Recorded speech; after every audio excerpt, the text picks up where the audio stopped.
Je pense que l'état de droit, ce n'est pas un état d'impuissance, ce n'est pas un état de faiblesse, et que depuis une vingtaine d'années, on a finalement multiplié les lois, notamment en matière terroriste. On en a adopté 3 sous le quinquennat, en tout cas jusqu'en novembre, de François Hollande, une loi de programmation militaire, une loi de lutte contre le terrorisme, et une loi sur les renseignements en fait, et que les dispositions extrêmement larges qui sont désormais possibles à la fois au service de police et de renseignement permettent en effet de faire face. Ce que l'on voit en fait depuis la mise en place de l'état d'urgence, c'est qu'une fois l'effet de surprise passé, les mesures dérogatoires à la loi sont assez peu efficaces, et qu'en fait autant l'état d'urgence sur les 12 premiers jours est discutable, la prolongation de 3 mois semble relativement peu efficace. Une fois l'effet de surprise passé, les résultats que l'on poursuit, finalement s'amenuisent et disparaissent. En fait. C'est dans les 10 premiers jours en fait, que c'est reconnu à la fois par les préfets, par les policiers, par le contrôle parlementaire d'ailleurs. Ce que l'on recherche, finalement, une fois l'effet de surprise passé, disparaît. Finalement, les gens s'organisent et quand on procède à des perquisitions administratives, on ne trouve plus grand-chose.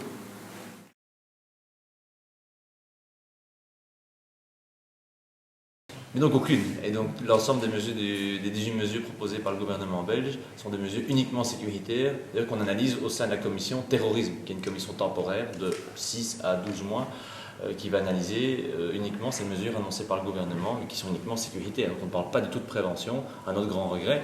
Mais donc on va devoir se prononcer sur des mesures qui uniquement soit allongent la garde à vue, soit ferment des sites internet qui prêchent la haine. Bon, ça, on peut le comprendre, qui aussi demande que tous les returnees, donc les combattants qui reviennent en Belgique, et des combattants qui reviennent de zones où on estime qu'il y a des terroristes reviennent en Belgique, on leur met automatiquement un bracelet électronique. Ça, c'est sur la table de discussion, une mesure à laquelle les écologistes vont s'opposer fermement, puisqu'on estime que toute personne doit être jugée avant d'être condamnée et de porter un bracelet. Mais ici, l'idée, c'est que systématiquement, automatiquement, tous ceux qui reviennent aient un bracelet électronique. Donc ça, ce sont des mesures quand même assez liberticides.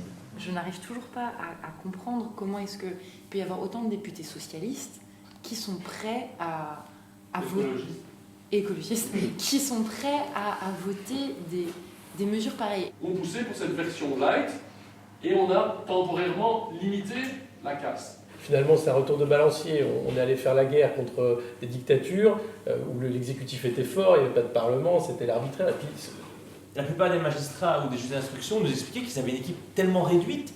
Je me demande dans quelle mesure est-ce que c'est vraiment, ils sont convaincus sur le fond, ou s'il y a des stratégies derrière.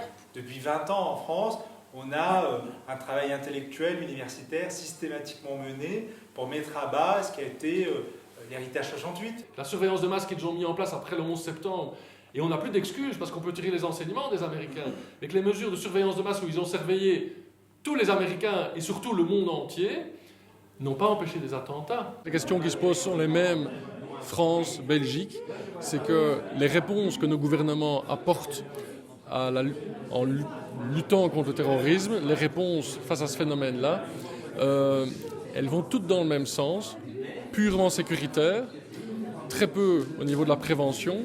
Et dans cette réponse sécuritaire, on voit à différents endroits des atteintes aux droits fondamentaux, aux libertés, à la séparation des pouvoirs.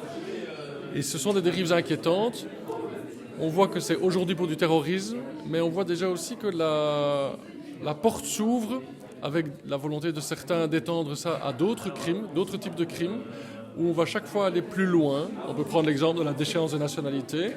Et donc on doit faire très attention de ne pas, en transformant nos textes de base, par exemple la Constitution, ouvrir des portes, ou après, en changeant simplement des lois, on peut petit à petit étendre. Et c'est ça qu'on appelle finalement cette dérive sécuritaire, où on voit aussi que le gouvernement, l'exécutif, prend le dessus sur les autres pouvoirs, législatifs et judiciaires, au détriment des droits humains et des libertés fondamentales des citoyens. Le rôle des médias aujourd'hui, c'est celui d'accompagner les lanceurs d'alerte, de poser les questions, d'être un peu critique par rapport aux messages qui viennent d'en haut et qu'on entend. C'est d'aider les citoyens à se faire une idée aussi sur le débat, de réfléchir et de dire qu'une question en appelle d'autres et qu'aujourd'hui, si les solutions paraissent simplistes et simples, c'est pas le cas et qu'il faut aller justement réfléchir et comprendre les origines des problèmes, que ce soit sur la crise des réfugiés, que ce soit sur les questions de nationalité ou maintenant de sécurité en ce qui nous concerne ce soir. Donc le rôle des médias, c'est de déguiser le sens critique des citoyens et de les soutenir dans cette démarche.